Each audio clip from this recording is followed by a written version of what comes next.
Okay, hello again. My name is Molly Crease, and I am the host of the Network Hour podcast. And today we have a special guest with us, Desiree Kinney. Welcome, Desiree, to the Network Hour podcast. Thank you so much. It's an honor to be on the Network Hour podcast today. I'm excited. Right. And so I'm just going to give you a little background on Desiree. I've been knowing Desiree for a while now. She's an amazing woman and an amazing human being. And so just a little bit about her background. She works for JP Morgan Chase. She's the owner of Business Matchmaker LLC. She's also embarking on creating a TV show called The Business Matchmaker. She's working on a book as well, and she has been featured in TV shows and magazines, CBS 2 News, NY1 News, News 12, Inspire, Voyage, LAE Power, FEMI Magazine, and more.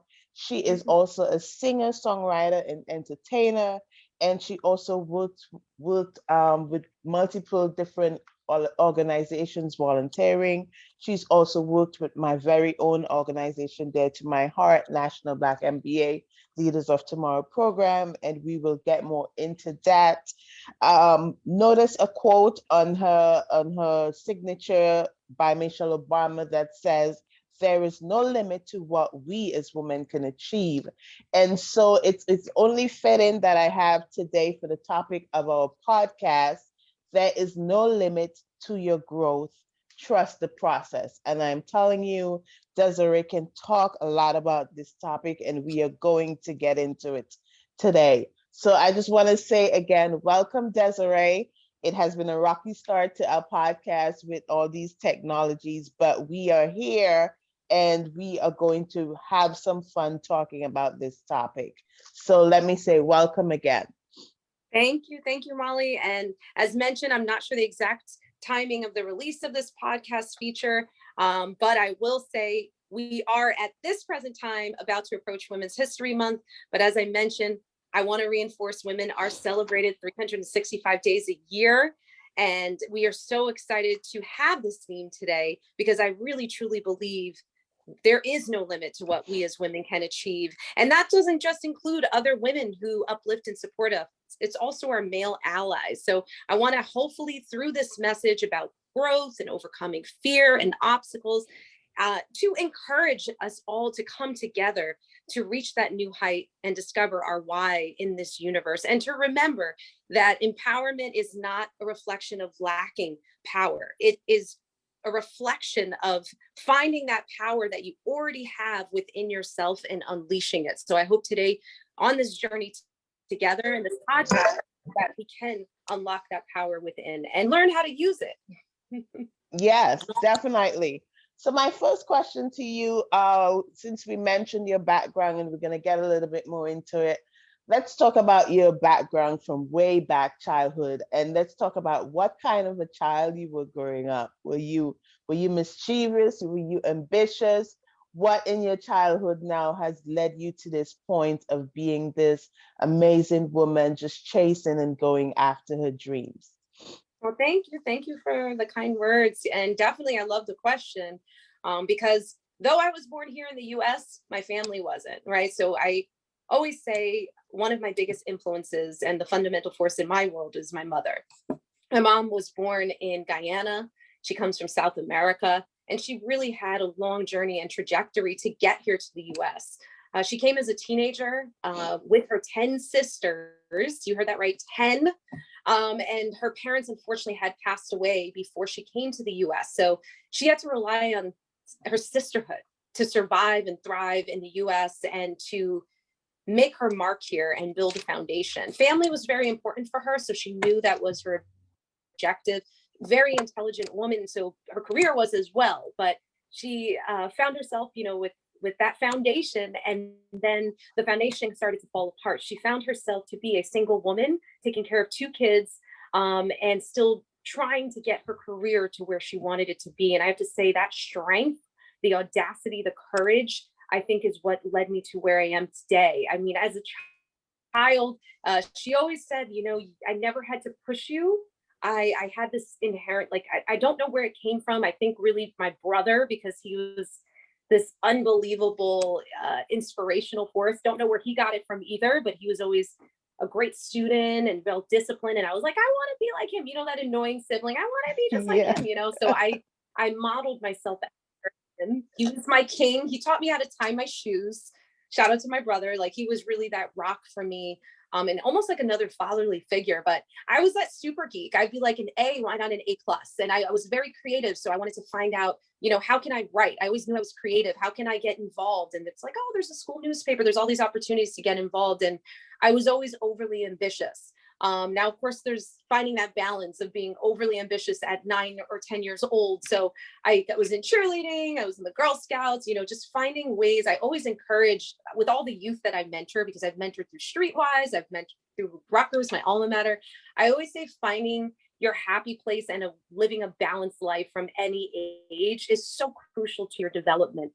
So finding all those hobbies and pastimes, I think, helped to shape who I was, and to realize at the core, ever since I was younger, I liked helping people. I liked making people smile. I liked making my friends happy. I was like the jokester. So they used to call me, my name's Desiree. They used to call me Dizzy Des, because I would always kind of like joke and laugh and make like these little, you know, references that would make people smile. Because I said, you know, the one thing that's a gift is laughter. And it's one thing that's contagious that lights up everybody's day. So I had always encouraged the gift of laughter and smiling and being able to find the little joys in life. So I really say I attribute it to those humble beginnings, those foreign, I know, Molly, you know what I'm talking about, those foreign upbringings, because I didn't get to go out with my friends until I took care of the household. So family was the core of everything I do, and it still is to this day. So having that foundation is so powerful. And just remembering that you may not have the perfect upbringing. My parents got divorced young. I have a blended family. I have a multiracial family. Love comes in many different forms. And I think it's about embracing what you have and practicing gratitude in these alerts, social media, popping up on my phone. All the love is pouring in as I'm on the podcast. But being able to find that foundation in any shape or form that you can, I think that's absolutely beautiful. But remembering that you can create your foundation for happiness in your life. That's amazing. Family is important. That foundation is definitely important. And so talking about foundation, let's talk about, because you spoke about your mother, let's talk about the influential people in your life, because mentorship is so important today. And so how were those people in your life, and how have they affected where you are today as a person? Yes, absolutely. I mean, in addition to that, as mentioned, you know, my mother, my brother, also my father and my stepfather. So with my father, he's really the creative juices, right? So if I do end up doing a little music, performance at the end, you can thank my dad. Because he's really the creative artsy one. But back in school, he was a rock star. I mean, he was able to perform extremely well in IQ tests, and he was just known to be like the source of information. You ever meet someone, it feels like they're constantly reading newspapers or articles because there's just a wealth of information. That's my dad. And sometimes he's not even reading it. I'm not really sure where he's getting it from, but he's definitely that source of information. He's a creative, and he always inspired creativity. He said, you know what, if you become a woman of Wall Street, and I'm proud of you if you do, never lose sight of your creative passions and always live your life to the fullest, right? So he always inspired that in me. Then my stepdad, being a businessman, he taught me entrepreneurism. Just seeing him manage his own business, doing it single-handedly. He happened to be in the media entertainment business. So anyone who knows like the Montel Williams show or any of those throwback shows, Yes. he do that. He does all the sports games, you know, Yankees, the Mets. So he really had shown me from the grassroots up how you can build as an entrepreneur and sustain your business 20 years later, right? Because I had no idea what an entrepreneur meant. So I've had all these influences. And then my brother, you know, just being extremely disciplined.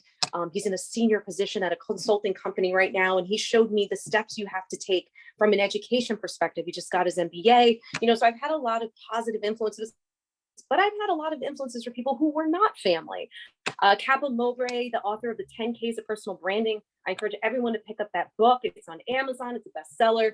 And it really does show you, how do you make your mark in the world, right? Because people always say, well, what is branding? What is LinkedIn? What does it mean? Well, if people remember your name, Molly, when you're not in the room, if people will vouch you and say, Molly's a rock star, which I can vouch for, guys, on a network podcast today, that means you've made it. You've left an impression, so you're memorable. Remember, there's a short period of time to become forgettable, so make sure you're memorable. So that's where the branding comes in, and leaving your personal trademark in everything you do. And I know, Molly, you talk a lot about this and you write a lot about this, and it's so crucial. So he has really taught me the power of that, as well as the art of networking, right? It's not, they say it's who you know. It's not just who you know, it's who knows you, right? So being able to implement that mindset into everything you do. I don't care if you're going to the barista for a cup of coffee. That's an opportunity to build your brand and network. Everywhere you go is an opportunity for you.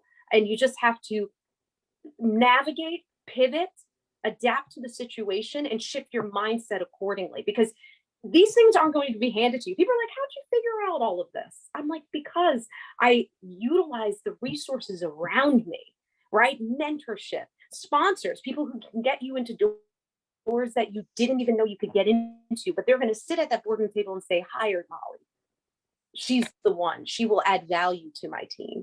And then I'd say, honestly, aside from that, my first mentor, I always attribute Wanilla Reed. She was the founder of the Women's Business Initiative at Rutgers, my alma mater, and she showed me a woman, not only a woman, but a woman of color taking action to help increase the numbers of women in business and to give them a safe place to talk, meet, network, and develop. I'd never seen anything like that. And I have to tell you, that was influential for me in my early years. She was the first one who revised my resume. And to this year, we keep in touch. I actually got to bring her on Princeton TV when I was a part of the Discover a New Future show, and thank her publicly and say, you made a difference in my life.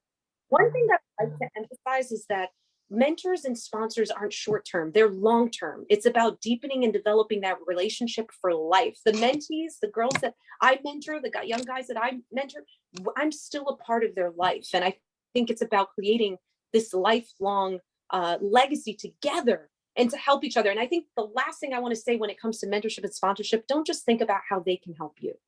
This is a big life lesson.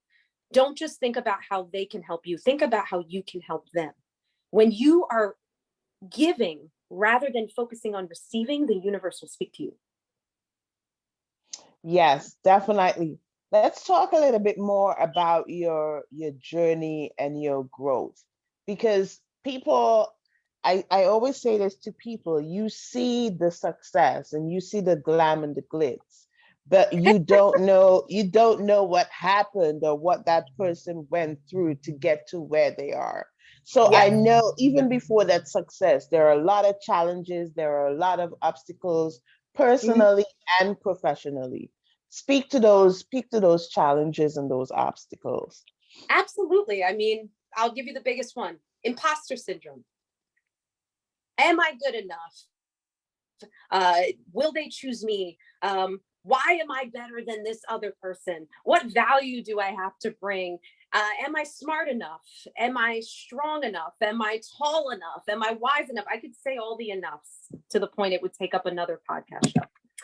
Right. So feeling within yourself that confidence that I deserve to be here. This seat, I am meant to sit in it. That opportunity, I am meant to have.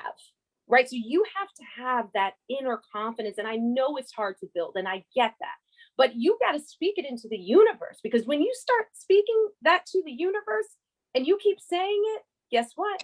You're going to start to believe it. One of the quotes I think I shared when I was actually a part of your Women's History Month event, right? I said, you can choose. Do you want to be your biggest enemy or your biggest fan?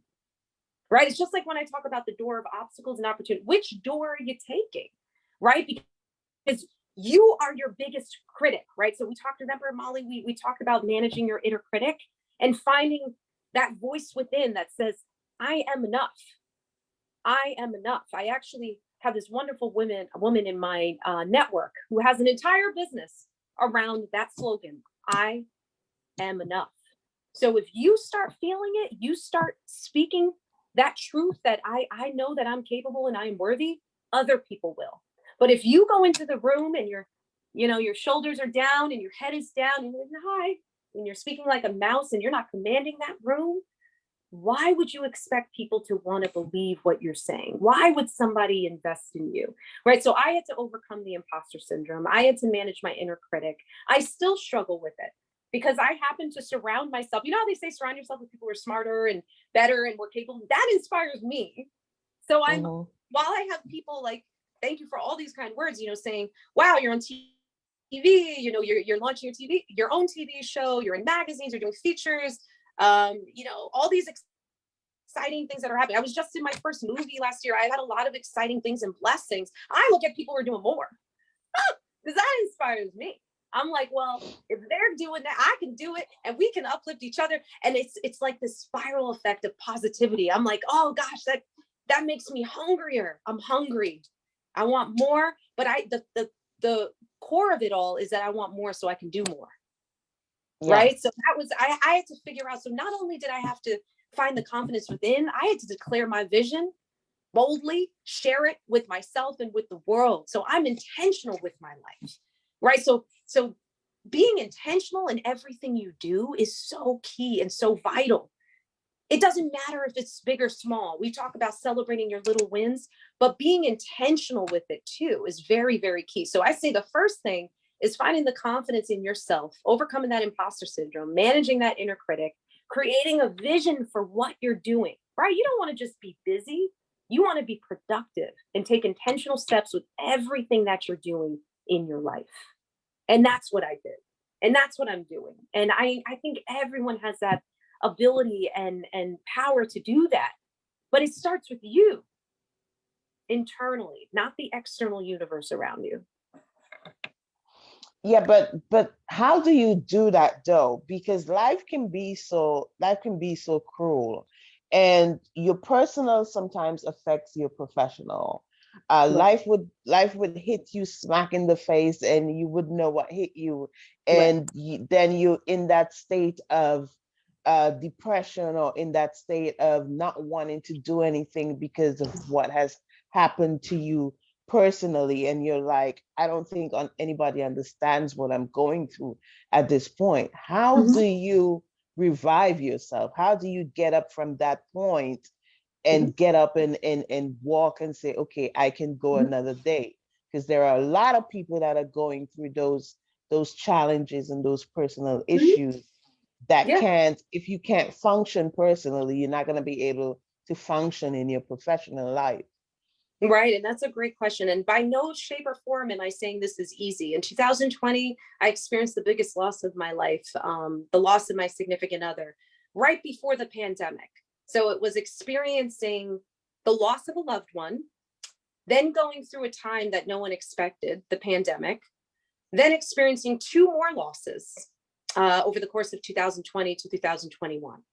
So I empathize. I can't even put a number on how much I empathize for those who experience loss in any shape or form, whether it was loss of a loved one, loss of a job, any type of loss, because it's incurring that in addition to the everyday realities, which include stress and exhaustion and all of these things. And I bring that up to be transparent with you guys and to be open, because I found the only way I can really truly connect with others is full transparency. And I know sometimes sharing the story helps other people going through trauma and loss, because this is the thing that society doesn't understand. And so one thing I want to encourage more of is empathy in the world. I always say that if there's more empathy, the world would be a better place, because there's no time limit. There's no time limit. There's no time limit. I stress it 3 times in a row intentionally for healing. Everyone heals in a different way. And when it comes to loss and trauma, it never ends. You may have triggers, and that's why they try to teach within the health and wellness program, and then and just in general in the workplace, how to treat or manage relationships with coworkers who are going through these things. Also, another big thing is those with medical issues. I recently found out that I have another lifelong diagnosis of something that I have to manage for the rest of my life. And many are shocked by that, because I try to bring that positivity and energy. And that's another thing I want to hopefully encourage more sensitivity and empathy around. It's those working and living through medical issues, right? So we have a lot of layers here, right? I think the best method, and I'm just one person, right? I'm not a psychologist, I'm not a sociologist, and I'm not a therapist, but I'm not a doctor. You know, as mentioned, I'm a woman of Wall Street and a business owner. But I will say, from being around so many people, the one thing I found is allowing yourself, first and foremost, to heal, giving yourself permission to have self-care and to incorporate that into your regimen whenever you deem necessary. If you have a full schedule of commitments and you feel I need a me day, take your me day. They will understand. I think a lot of women, there's this mantra, this power of the yes woman. Actually, I think there's a power in being a no woman, and being able to say no sometimes. The former CEO of Pepsi, I love that she said, I don't think I want it all. I don't think women should want it all. It's not healthy. It's not going to create life balance. It's about finding your happiness within and creating the trajectory for yourself, not letting society dictate it to you. So do you really want to have it all, or do you want to have a happy and fulfilled life? Another former CEO of Chase, actually, of the bank division, said, when she lives her life, she determines what will create a full life for her. And she realized it's not bringing 100% to everything she does. It's bringing that percentage that she knows she can give 100% of. So not bringing 100%. So if she determined in her life she can bring 80% of herself to work because she has family and hobbies, then she's going to bring 100% of that 80%. I know I'm giving you a math equation now, but meaning she will never bring her full self, because her full self would no longer be performing at the highest level because she's not allowing herself to create a balanced life. So I want that to marinate with you guys, bringing the full percentage of what you're willing to bring to everything, and being okay with taking things one step at a time. We're not going to figure out everything in an instant, right? Think about Apple creating this powerful product and business and enterprise, right? When you think of Apple, do you actually think of an apple, like an apple they eat? No, you think of the product, right? Because they created the brand. They created a household name. So that when people think of technology, that's one of the first things that come to their mind. Now think about that. Did they create that overnight? No. They had competition. They had to get people to stop. I'll age myself. I'm going to sound like a dinosaur now, but to get away from payphones and prepaid cards and dinosaur-like phones, right? So there was a shift in the mindset of the consumer, and they created that. They created this customer wants. They envisioned a client experience, and now people are willing to spend $1,000 on a phone. Think about what they created. Do you think that happened overnight? It takes creating a vision for yourself and a plan for execution and holding yourself accountable step by step to get there. And I would say the biggest thing of it all is having patience, because it takes time to pursue your dreams. It takes time. And the most important part of the process is making sure you're okay in the process, right? Are you going to really enjoy the ride if you're still healing and dealing with your not giving yourself the space and the time to properly heal and process what you're going through? Because we can blame the external universe as much as we want, but if we're not allowing our internal healing, then we only have ourselves to blame, me, myself, and I, right? Because we have to be intentional. That's the number one tip my mentor gives me. Be intentional with your decisions and with your life, and your happiness and your joy will follow. They say happiness comes in waves, joy comes in every day. So are you going to go for the joy or for the happiness? What is your long-term vision for yourself? I think it takes time, patience, courage, and giving yourself permission more than anything in the world. Yeah, you said a whole lot there, and a lot of people have experienced loss, and sorry for your loss as well. But a lot of times we as women, we tend to have this strong attitude that we have to be strong all the time, and we don't give ourselves license to feel. And Mhm. if you don't take that time, and self-care, like you mentioned, is so important, and you can't be running ragged and working and not taking care of yourself. And so that self-care component is so important, for that balance, and for that success. And like Right. you said, it definitely takes time. It does take time. So tell us about the Business Matchmaker, and why did you want to create it? Yes. Oh, wow. I got excited because I remember sharing a little tidbit about this business venture with you. And I think this is the first time I'm really thoroughly sharing it on your podcast. So podcast gets the exclusive. So during the pandemic, I was like, what, like everybody else, what am I supposed to do with this time? Like, I'm not used to this, and I know, Molly, you're like me.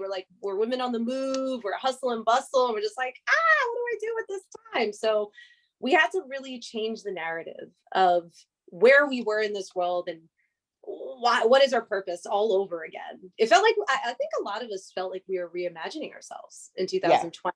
And so I said, you know what? I have this business. It was called Billion Dollar Small Business. I created it when I was really young, in my early 20s. And I was like, I want small businesses to dream big, which is still a great concept. But I got a little feedback, on the title, and maybe it's a little flashy, and maybe I should try to tone it down a little. But then I was like, I don't think it's just about the naming, because I was able to acquire new clients before I even knew what an entrepreneur meant. That's actually why I started the business. I had a CPA approach me and say, I love the work you did on our collaborative event, because I was working for another financial institution at the time. He's like, can you help me on the side as well? And I was like, what does that mean? I have a full-time job. So I was getting new clients before and I met this amazing fashion designer, Princess Barrage, and she took me under her wing, and I still was learning what an entrepreneur meant. And I was so blessed that she believed in me. And she's a founder of Monmara. So, I had all these opportunities. And then I said, I think I want to flip this story. Business Matchmaker it really became about because people said, you're really great at bringing people together. You're excellent at matching people. You're like a love matchmaker for business people. I was like, wait a minute, Business Matchmaker. So I have to thank people for coming up with it, because relationships, I really say, are the core foundation of everything you do. It's not about collecting contacts. It's about cultivating relationships, right? So this is the heart of everything I do. And I used to do it for free. Like I actually, there's a wonderful, talented designer. She's still thriving, Glitter Trunk. And I said, come to Fashion Week with me. You want to get your jewelry line out there? And I connected her with couture designers, and now her jewelry is on runways all over. And it's unbelievable. I didn't know that was going to happen. So it's like this organic story. And I thought, what can I do? Help people fill the gap in their business, right? Sometimes it's matching with people. Can't figure out the right people to build a professional team, a loyal team. So I will help with recruiting. I will help with finding the right partnerships or collaboration, right? It's not always about partnerships. Some don't want to sign that on the dotted line and create a formal partnership, but you want collaborators, you want consultants, you want people who can help add value. So it's matching people. Then it's matching solutions. No, I don't do it all myself. I have an amazing company, Evoy Productions, who is backing me with marketing. So I'm talking graphics, from graphic design to social media marketing to creative development. I have partnered with them so I can provide those services for my clients. And then it's solutions, right? So maybe you have a vision to break in a different industry, or to collaborate in a more powerful way with certain types of companies, or a specific niche that you're in. So it's people, solutions, and services. That's what I'm matching you with. So I understand and listen to you. I kind of say, in a Oprah style capacity, that's the biggest thing, listening. What does that business owner need, and providing them a solution. A lot of businesses will just say, these are the solutions. I don't do it that way. I have a consultation first, listen to your needs, dissect, and then I match you with what you need. because I feel like the best way to help you to reach that next level is to find out what's creating a void, what's holding you back, what can I do to help you. So that's where I say I actually created the 7 business rules for success. That's where my book, the foundation of my future book, will be based on, and my TV show. So the pilot to my TV show, the Business Matchmaker TV show, is where I interview what I consider my first and very valued client, Princess Faraj of Faraj Couture in Madmara, and I evaluate the 7 rules for success and how she's applied it to her business. And she is actually part of our expert panel series. So what I wanted to do is not just have business owners who need help or struggling, but also introduce an expert panel so people can see how they flipped the switch and got to that next level and how they implemented some of my tactics. Because this is the funny thing, Molly. This business owner was applying it before I even created it because I was a part of her team and I had that mindset. I just didn't even know I was creating it yet. That's why I always say, and I'm going to give the teaser early, create, prepare, and wait.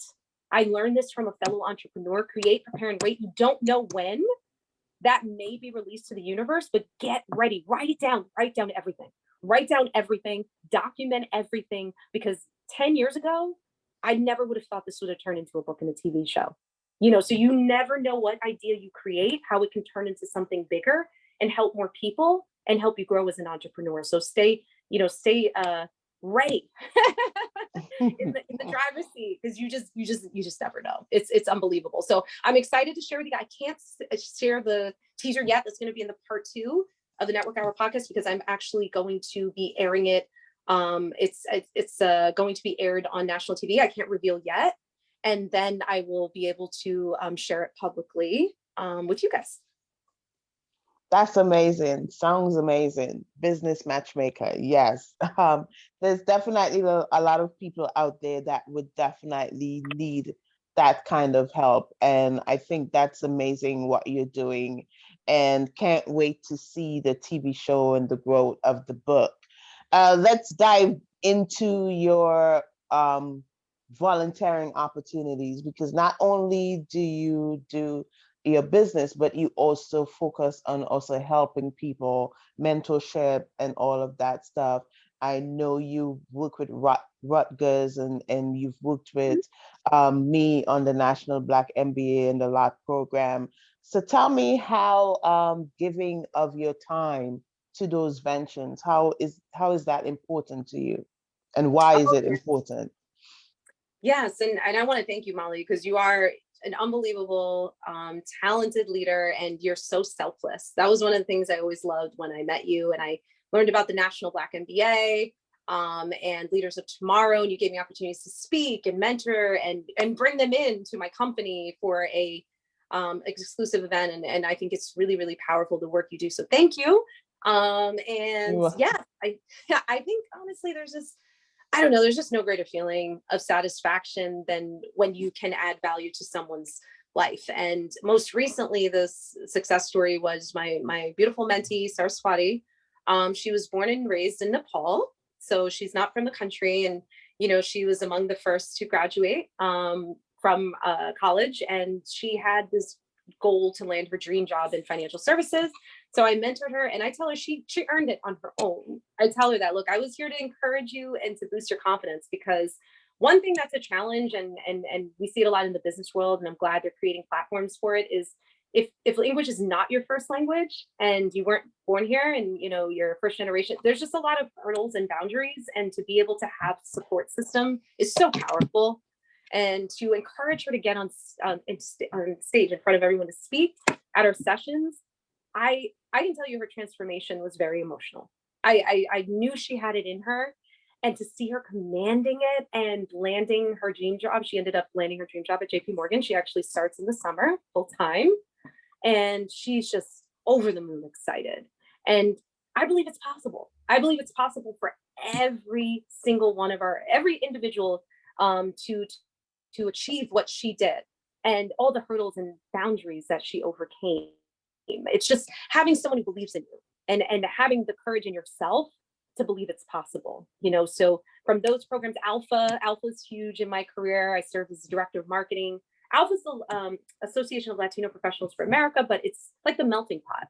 Everyone comes from different backgrounds and nationalities and comes together for this common cause, which is career advancement and professional development. So all of these programs all have their inner magic, the Women's Leadership Forum that I recently joined at JP, it's very powerful. It's going to help women have access. I think that's the biggest thing, I think, with everything we're talking about now when it comes to giving back. It's providing access and resources to communities of people that don't have it or don't know how to get it, right? So for us, we're creating a landing page. We want to encourage more women in finance to join financial services. When I used to host Wall Street workshops for women, I wanted to encourage women, like, we're here, we have a place in this world, and we're here to stay, right? Laura Simmons, right? Like, she's a wolfette, right, of Wall Street. So being able to show different faces and that you don't normally see, and to show the opportunity is there, that is powerful. And I think we can all do this together and make a difference.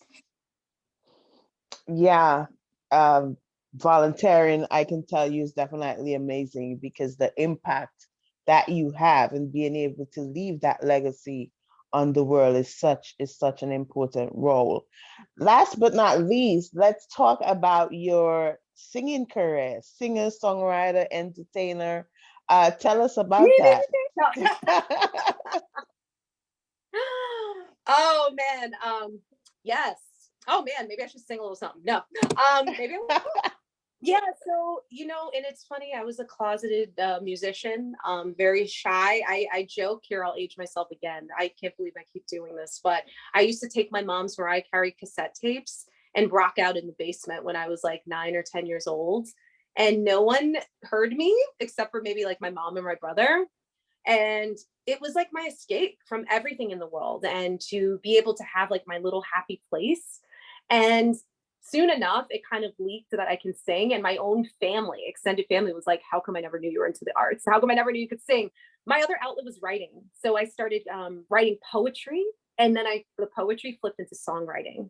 So I write all my original music. I actually had the opportunity to perform recently. I want to say huge shout out to Media City Studio. They have created a safe place for artists and entrepreneurs to collaborate and to perform. They have open mic nights. I was able to be their headliner for the first time in my life. And I still have stage fright. See, this is the vulnerabilities that I want to share with everybody. Yeah. It's not that you've overcome every fear, right? Because we talked about fear, and maybe we'll do that as a closing comment. But taking the steps to overcome the fears that you have can not only transform your life, but can help you on the path of greatness, however you define it in your own. So me, I was on stage like shaking, like no one knew, but I told everyone after, I was shaking the whole performance, right? They're like, no way, you were storytelling and everything. I'm like, yeah, because that's my way that I find out one thing that makes you feel like safe. And for me, it's storytelling. And I was able to calm down as I was on the stage.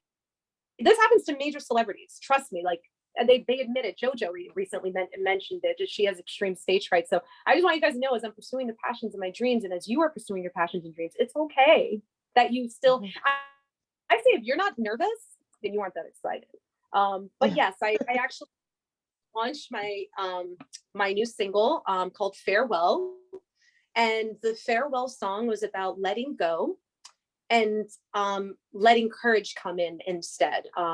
They say not to get spiritual, but let go, let God, but finding that inner voice within to let yourself go on to bigger and better.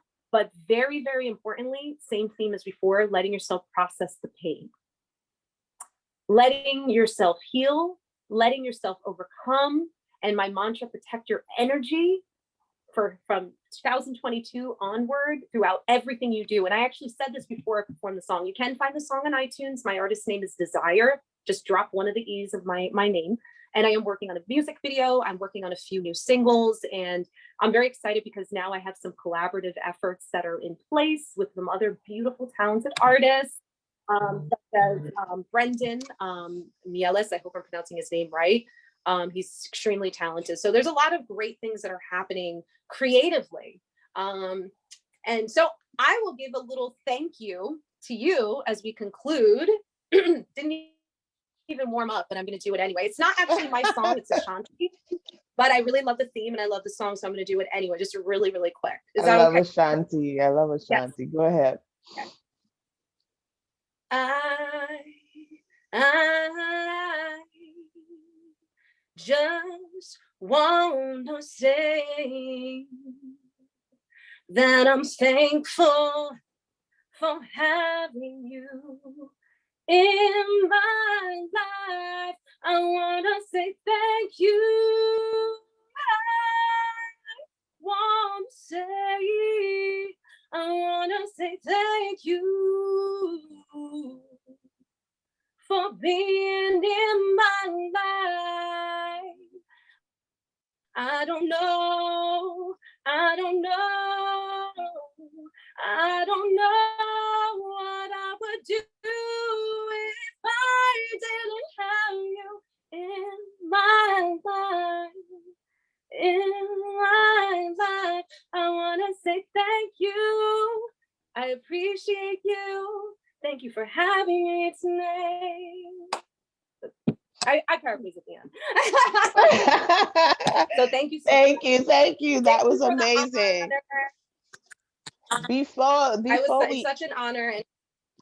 Yeah, that was amazing. Before we end though, I want you to tell people just a last note or a last minute motivational advice to people who would listen to this podcast and listen to your story and are struggling in their own way or fearful of the next step. What advice would you give to them?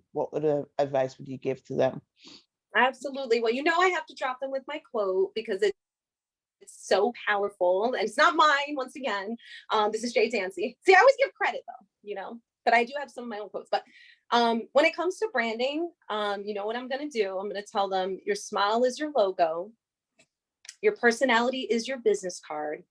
How you leave others feeling after having an experience with you becomes your trademark. And I love that quote because it's you who brings value to everything that you do.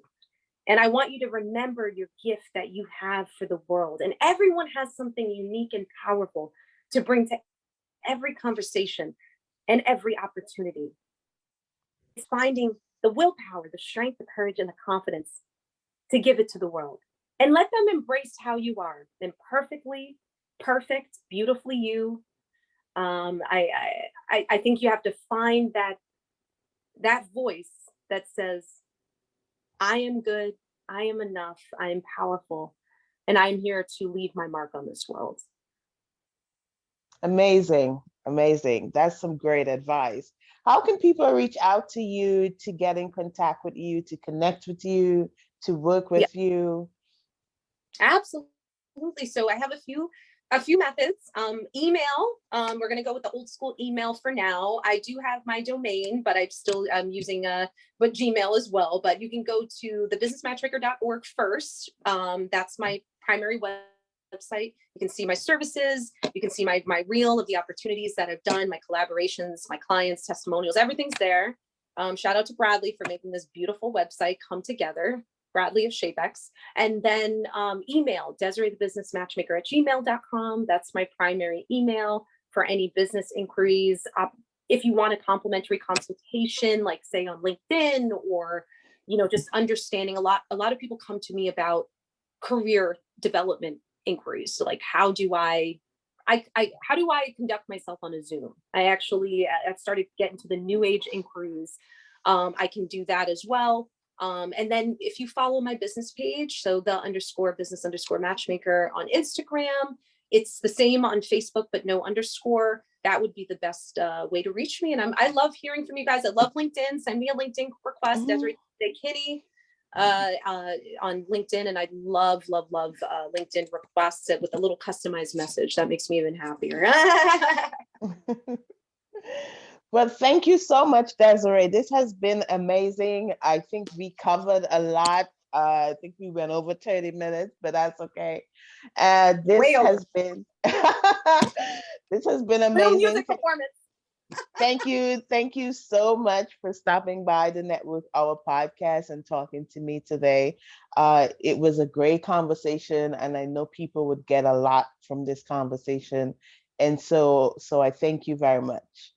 Thank you so much. Thank you, Molly, for all you do for the community, for women's empowerment, for community engagement, and for being someone I'm proud to call my sister in this business world. So thank you so much, Molly.